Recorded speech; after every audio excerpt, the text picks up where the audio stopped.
Bonjour les amis, fans de l'Olympique lyonnais, bien dans cette vidéo débrief de la victoire à Utrecht de l'OL, 1-0. Coup de tonnerre de Tessman. Un tir lointain qui a vraiment, on va dire, éteint tout le stade. On va procéder par ordre en regardant d'abord la compo, le déroulé du match. On reviendra évidemment sur le but de Tanner Tessman. Des changements aussi qui ont donné raison à l'entraîneur.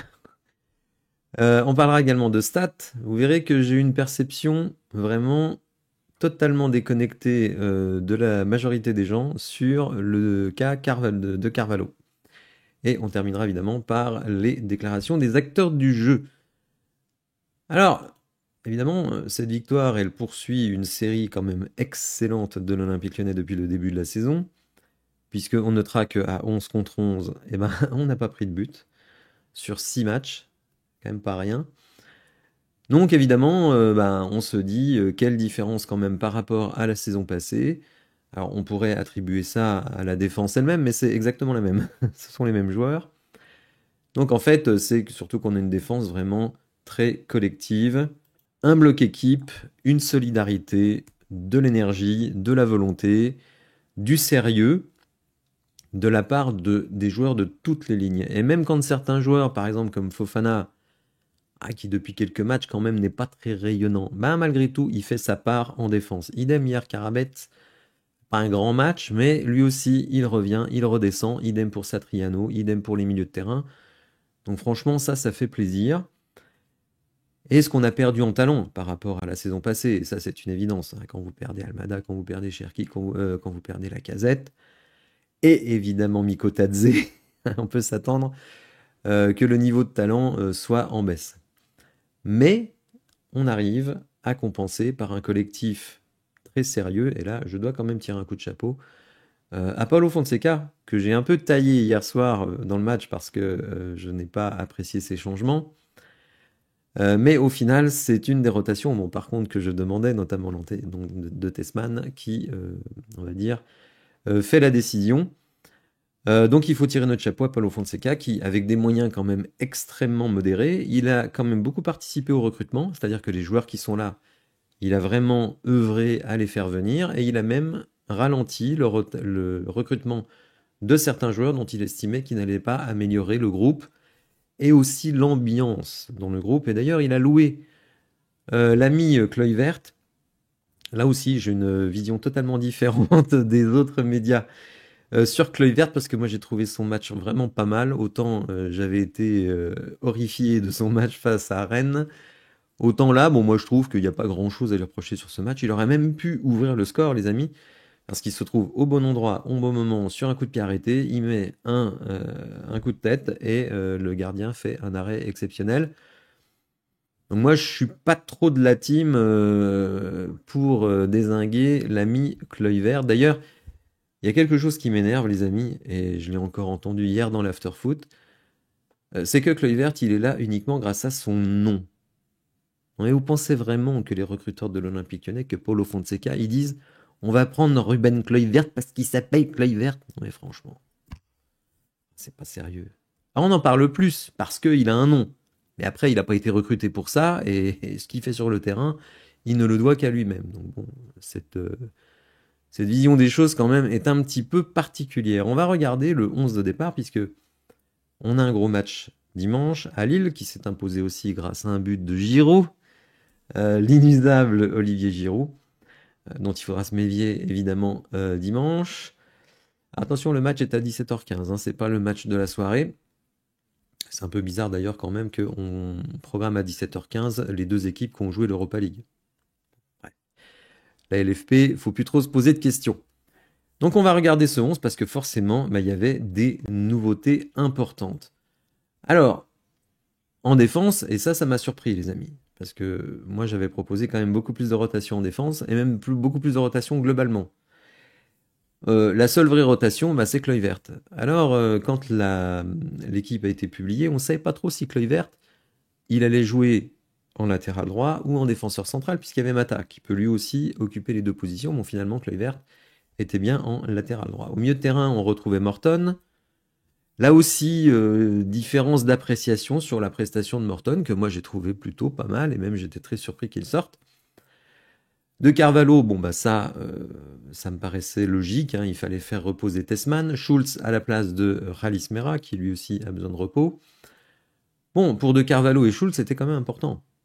Titulaire dans un match de Coupe d'Europe, il faut montrer qu'on mérite des minutes. Ah bon, je le reconnais, je suis en total, comment dire, désaccord avec la plupart des gens qui ont vu le match. Non pas que je n'ai pas apprécié De Carvalho, mais je trouve pas qu'il ait fait un grand match et je trouve même que, de mon point de vue, il y avait un énorme problème au milieu de terrain. Fofana, là aussi, ça m'a surpris qu'il soit titulaire. Moi, j'aurais lancé dès le début Morera. D'ailleurs, l'entrée de Morera a été excellente. Karabets et Satriano. Bon, Karabets, ça m'a pas surpris. Satriano, un petit peu. Bon, il a vécu un enfer, Satriano, hier, faut le dire, mais c'est pas forcément que de sa faute. Alors, il faut le dire, les amis, le premier quarter a été 100% néerlandais. Et oui, cette équipe d'Utrecht avait choisi de nous rentrer dans le lard, de venir nous chercher très haut, d'être extrêmement active. En gros, leur idée, c'était de marquer très vite pour ensuite eh bien, nous avoir en contre, puisque nous, on aurait dû revenir dans le match. Et ça a failli marcher. Encore un bel arrêt de Dominique Greif, même si je pense que le ballon n'était pas cadré. Peut-être sur le poteau. Bon, c'était normal qu'il aille chercher la balle. Donc ils auraient pu réussir, mais finalement, ils n'ont pas réussi. Et en fait, à partir de 15 minutes, et ben là, ça a été un cavalier seul de l'OL jusqu'à la fin du match.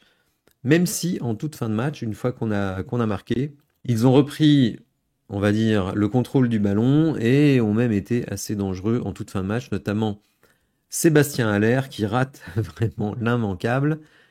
Et bon, c'est un peu logique, hein, quand vous jouez une équipe qui est milieu de tableau en Eredivisie, bah forcément, vous n'avez pas des joueurs de super niveau, même si Haller, il a quand même eu une belle carrière et il avait fait des très très grosses stats en Eredivisie. Donc bon, par contre, il a eu plus de mal quand il est parti à West Ham et au Borussia Dortmund.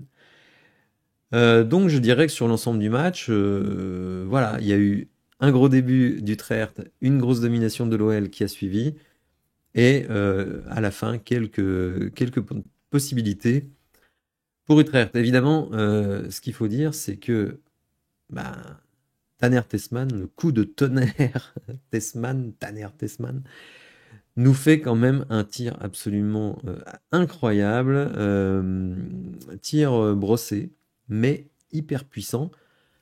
Alors, est-ce que c'est vraiment une passe de Ghezal? Bon, certains trouvent que c'est une passe décisive de Ghezal. En fait, moi j'ai l'impression que Ghezal, il sait pas trop quoi faire du ballon. Il voit Tessman qui arrive, il lui laisse la balle et l'autre il met une mine. Bon, en tout cas, bah, c'est quand même déjà le deuxième but de Tessman cette saison. Et surtout, ça vient confirmer ce qui avait été dit quand il a été recruté, c'était que c'est un joueur qui était très performant sur les tirs lointains. Alors on ne l'a pas vu la saison dernière, mais là quand même, sur cette minace, c'était assez impressionnant. Ce qui fait que finalement, ben, en une semaine, il nous met 2 buts. Je pense pas qu'on aurait cru un jour que Taner Tessman nous mettrait 2 buts en une semaine. Et c'est 2 buts qui ramènent 3 points. Alors, contre Angers, il était titulaire. Là, il était remplaçant. Il a vraiment changé la donne. Donc voilà, bon, après, quand même, il y a eu quelques belles occasions, hein, pour Utrecht, en tout début et en fin de match. Vous voyez d'ailleurs qu'au niveau des XG, ils sont à 1,25. Donc ils ont été à la fois maladroits et sont tombés sur un bon gardien. Nous, 1,04. On n'a pas un max d'occasions, faut quand même le dire. Je me souviens de la tête de Karabets en première mi-temps, bon, qui est un peu raté. La tête de Kluivert, là, qui est très bonne, mais le gardien fait un arrêt de fou. Bon, par contre, c'est vrai qu'on n'a pas vu Satriano, on n'a pas vu Fofana, Karabets non plus, donc sauf sur sa tête. Mais je veux dire, dans le jeu, on a quand même eu du mal à produire du jeu, mais c'est aussi compréhensible. Avec le 11 que l'on aligne, eh ben, vous avez un milieu de terrain avec Morton, De Carvalho et Schulz, des mecs qui n'ont pas une minute en pro ensemble. Or, le milieu de terrain, c'est le poumon du jeu. Donc, bah, si ce poumon ne fonctionne pas, le jeu, il est en difficulté. Quand même voir que dans ce milieu, il manquait Tessman et Tolisso. C'est pas la même limonade. On peut même dire qu'Alice Mera si on joue à 4. Donc bon, je trouve que c'est pas étonnant qu'on ait eu des difficultés. Après, on va évidemment parler des stats. Parce que parfois, on a notre vision personnelle, on a le ressenti qu'on a, et il y a les statistiques qui parfois viennent démentir ce que l'on a vu. Alors là, je suis bien obligé de constater que sur le cas spécifique de Carvalho, moi, j'ai trouvé qu'il jouait très peu vers l'avant. Donc ça m'a gêné. J'ai considéré que c'était un des problèmes de ce match. Je trouve que Schulz jouait trop haut. Donc en fait, finalement, vous aviez Morton de Carvalho qui ne faisait pas progresser le ballon et Schulz qui était beaucoup trop haut. Donc finalement, là, il se passait rien. Il y avait une sorte de triangle des Bermudes au milieu de terrain où finalement la connexion entre la récupération de balles ou même la possession, puisqu'on a la possession largement, hein, si on regarde les stats, en possession, on est à 62% de possession. Et en plus, à partir du premier quart d'heure, on a vraiment très très très très large possession. Donc cette possession était stérile parce que finalement, il n'y avait pas d'intermédiaire entre les défenseurs et les attaquants, donc ça ne nous a pas permis de développer notre jeu. Donc on va regarder quand même les stats de Mathis de Carvalho, hein, qui contredisent ma vision.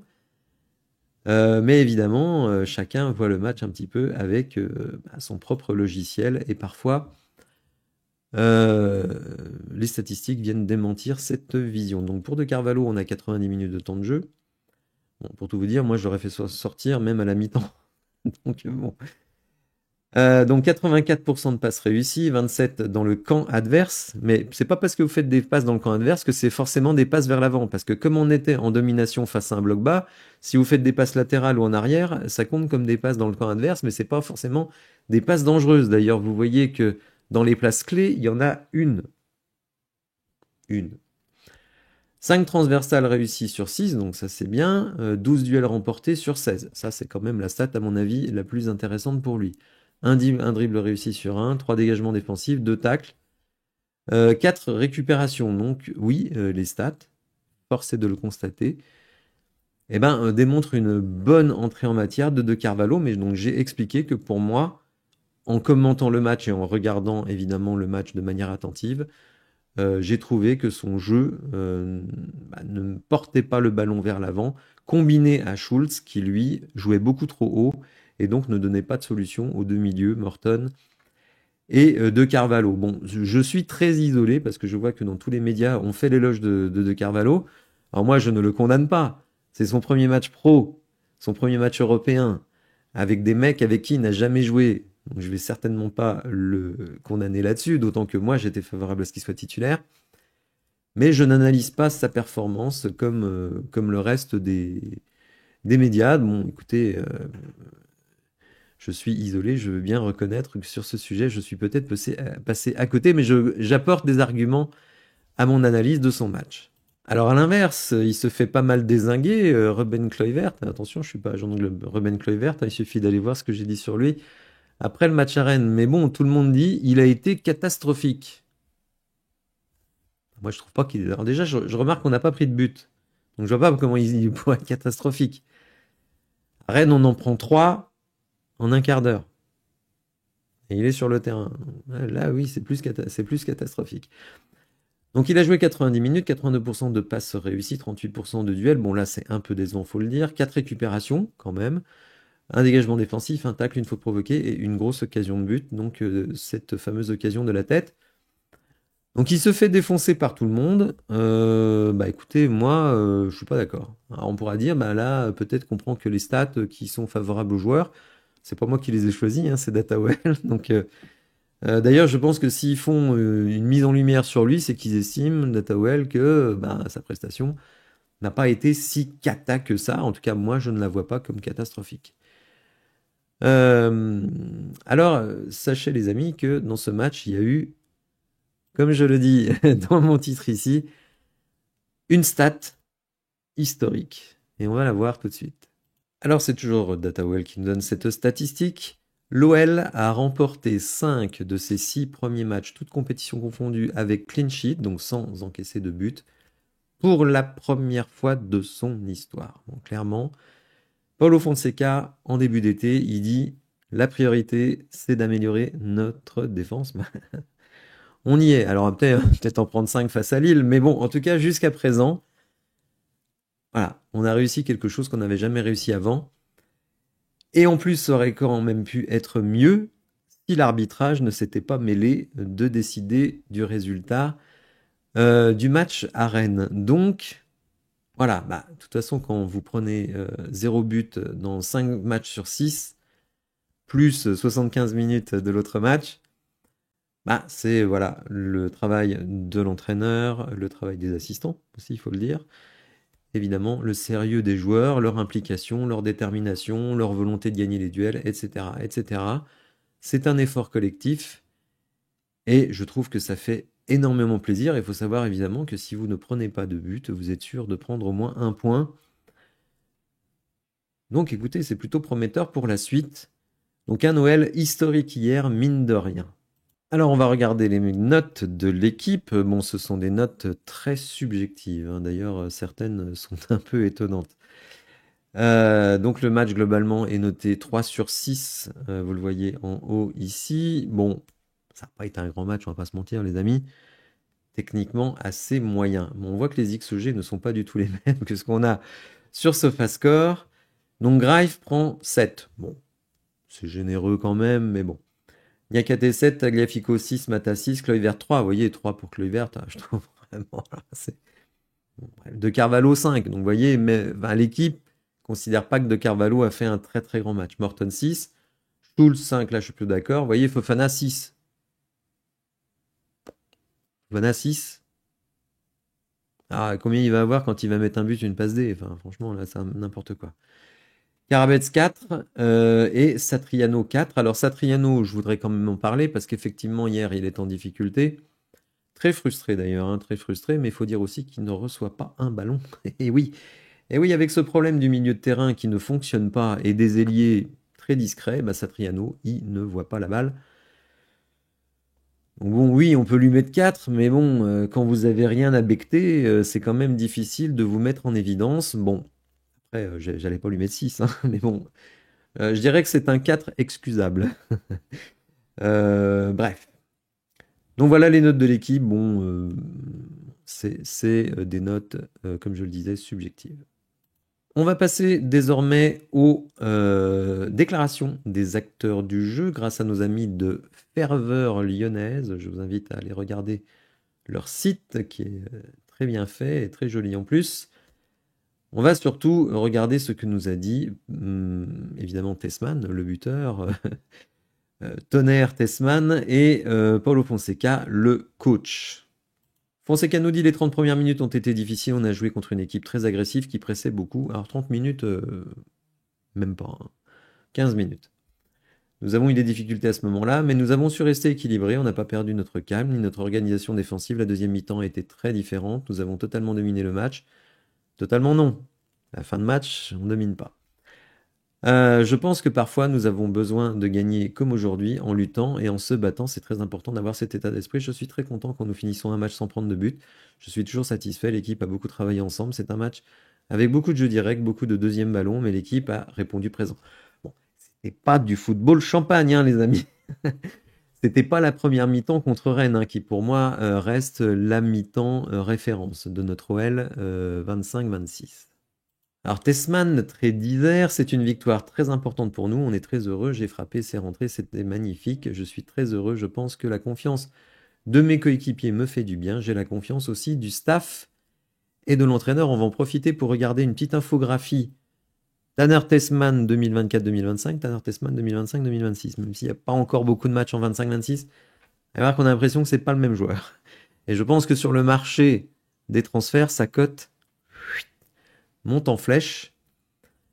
Ah, parce que oui, c'est pas le même joueur. Donc on va regarder ça. Bon, vous le voyez à l'écran, Tessman 2025-2026 est en rouge et celui de l'année dernière est en bleu. On n'a pas l'impression que ce sont les mêmes joueurs. Déjà, ce que je note vraiment l'énorme différence, c'est sur les passes clés. Ce qui m'agaçait avec Tessman l'année dernière, outre sa lenteur, c'était le fait que il ne servait à rien pour faire progresser le ballon. Alors on voit que ça n'a plus rien à voir. Vous voyez ici dans les passes clés, Il était vraiment très très en bas du diagramme et là il est pas loin d'être très haut. Idem sur les passes progressives. Dans les duels, il est légèrement en baisse, hein, c'est le seul topic sur lequel il baisse un peu. Mais sinon, vous voyez sur les courses, cette augmentation, sur les possessions gagnées, sur les passes vers l'avant, sur le pourcentage de passes vers l'avant réussi. Bon, bref. C'est un autre Tanner Tessmann. Alors, est-ce que... Bon, de toute façon, il était recruté pour prendre la succession de Matic et finalement, il le fait. Alors, attention, Matic. Matic Prime, c'est encore autre chose, hein, c'est un autre niveau. Mais là, écoutez, moi, je ne vois rien de négatif à dire sur Tanner Tessmann cette saison. Présent défensivement, très actif, très impliqué. En plus, on le voit à la création et même à la finition des actions. Donc écoutez, si je trouve quelqu'un qui, cette saison, peut critiquer Tanner Tessmann, à mon avis, c'est qu'il ne regarde pas les matchs, hein. Bon, bref. En tout cas, écoutez, ça fait plaisir finalement. C'est ce qu'on appelle dans le milieu du foot un recrutement interne. C'est-à-dire, vous prenez un joueur qui n'était pas hyper performant lors d'une saison et qui, la saison suivante, est super performant. Et c'est le cas de Tanner Tessmann. Écoutez, c'est une très bonne nouvelle parce que finalement, on se dit, du côté de notre OL, qu'avec Tessmann, avec Morton, avec Tolisso, et éventuellement Mera, voire De Carvalho, finalement, on a un sacré milieu de terrain, les amis. Et comme je l'ai dit, milieu de terrain, poumon du jeu. Donc si vous avez un bon milieu, votre défense, elle est plus solide parce que le milieu et les attaquants font leur boulot, et votre attaque, elle est plus efficace parce que les attaquants sont bien servis. Et mine de rien, ça commence à ressembler à quelque chose. Alors attention, ça peut vite retomber, notamment à Lille, qui vient de se faire fesser par Lens, donc ils seront très motivés. Et en plus, Genesio, qui est toujours très motivé contre son ancien club. Voilà les amis, j'espère que vous appréciez ce débrief. Si c'est le cas, n'hésitez pas à liker la vidéo, à vous abonner à la chaîne, activer les notifications, et je vous dis à bientôt pour de nouvelles infos. Merci, au revoir.